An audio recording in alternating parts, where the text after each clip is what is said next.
আজকে Silchar elevated corridor নির্মাণের জন্য এলিভেটেড রোড নির্মাণের জন্য আমাদের এখানে নাগরিকদের সঙ্গে ব্যবসায়ীদের সঙ্গে এক সভা হয়েছে। সবাই নিজের নিজের মতামত তুলে ধরেছেন এবং তারা অনেকে অনেক প্রস্তাব দিয়েছেন এবং আমরা সেই প্রস্তাবগুলি আলোচনা করেছি এবং আলোচনা করে আমরা বলেছি যাতে ফ্লাইওভার নির্মাণ হবে এটাতে কোনো সংশয় নেই এবং কেউ এটার আপত্তিও করেননি, কিন্তু যাতে মানুষকে কম হয়রানি হয়, মানুষকে কম অসুবিধা করে যাতে আমরা এটাকে এগিয়ে নিয়ে যেতে পারি, এই আলোচনা মোটামুটি আজকে আমরা খুব তাড়াতাড়ির মধ্যে আগামী মাসের মধ্যে আমরা এটার কাম আরম্ভ করব, যাতে 24 মাসের সময় থাকলেও যাতে খুব তাড়াতাড়ি আমরা এটাকে সম্পূর্ণ করতে পারি। টার্গেট 24 মাস। শ্রদ্ধা জ্ঞাপন করছি মাননীয় মুখ্যমন্ত্রী ডক্টর হিমন্ত বিশ্ব শর্মা মহোদয়কে। ভারতীয় জনতা পার্টির সরকার যা বলে তা করে, তাই এটা সংশয় থাকার কোনো বিষয় না।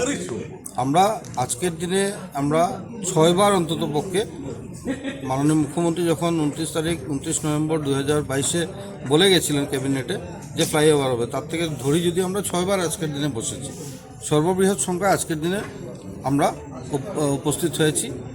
অনেক মত বিনিময় হয়েছে, মত বিনিময় না ঠিক, মানে সাজেশনগুলো ওনারা দিয়েছেন, এলিভেটেড রোড হবে কি না, এলিভেটেড রোড হলে কনজেশনটা কমবে কি না, সেগুলো দীর্ঘ আলোচনা হয়েছে প্রায় 3 ঘন্টা।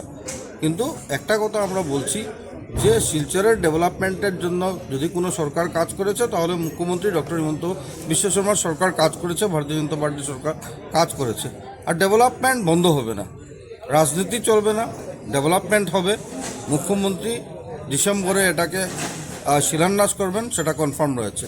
বিষয়টা হয়েছে যে আজকে যে কথাগুলো বলা হয়েছে, যে সাজেশনগুলো আসছে, সেই সাজেশনগুলো মাথায় রেখে আগামী দিনে সেটাকে কি করে মিনিমাইজ করা যায় বা কি করা যায় সেটা আলোচনা হবে, কিন্তু ফ্লাইওভার হবে সেটা কনফার্ম আছে।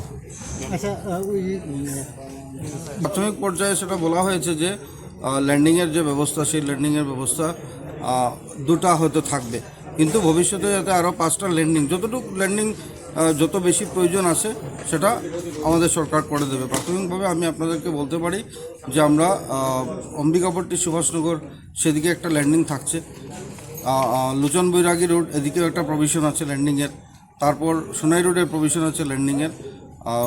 আমরা যেটা তারপর গিয়ে ল্যান্ডিংটা শেষ হয়ে যাবে, তো এই কয়েকটা ব্যবস্থা আছে। তারপর যদি বেশি আরও ল্যান্ডিংয়ের ব্যবস্থা লাগে আমরা সেটা নিশ্চয়ই। ফাউন্ডেশন স্টোনটা কোন দিক থেকে শুরু? ফাউন্ডেশন স্টোনটা আমাদের রাঙ্গিরখাড়ির থেকে শুরু হবে। আজকে আমার বক্তব্যে একটা বিষয় আমি উল্লেখ করেছি যে রাঙ্গিরখাড়ির সফর স্টপে গিয়ে সেটা ল্যান্ডিং হচ্ছে, যদি আমরা সেটাকে একটু টেনে নিয়ে আমরা ন্যাশনাল হাইওয়ে পয়েন্ট ক্রস করে গিয়ে যদি আমরা বেটি কলেজের সামনে ল্যান্ডিংটা করতে পারি তাহলে সুবিধা হয়। সেটা আমি প্রপোজাল দিয়েছি, দেখা যাক আগামীতে কী হয়।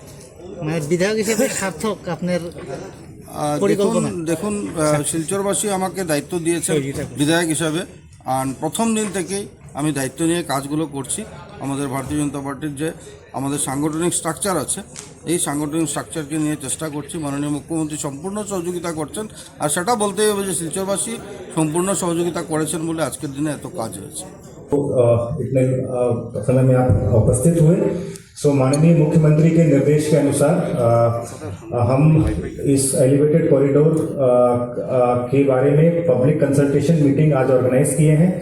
आप जानते हैं कि ये एलिवेटेड कॉरिडोर का जो सोच है और जो इसकी प्रक्रिया है ये आज की नहीं है। लगभग 2022 से इसका पहला मीटिंग हुआ था, उसके बाद बहुत सारी ऑफिशियल्स और पब्लिक मीटिंग करते हुए रिसेंट मोस्ट पब्लिक मीटिंग हमारे इस साल की शुरुआत में हुई थी, जिसमें माननीय मंत्री और यहाँ के विधायक और आप लोग कुछ लोग आप में से यहाँ उपस्थित थे। उसके बाद जो हमारा प्रोग्रेस हुआ है, जो हमारा ऑफिशियल प्रोग्रेस हुआ है, फील्ड में प्रोग्रेस हुआ है, उसकी आपको जानकारी देने के लिए, ट्रांसपेरेंट वे में आपको कम्युनिकेट करने के लिए कि इस प्रोजेक्ट का क्या डिज़ाइन है, क्या प्रोसेस होगा, कैसे कैसे काम होगा, इसके बारे में आपको जानकारी देने के लिए, आपका सजेशन लेने के लिए, आपका मत लेने के लिए हम यहाँ पे उपस्थित हैं। और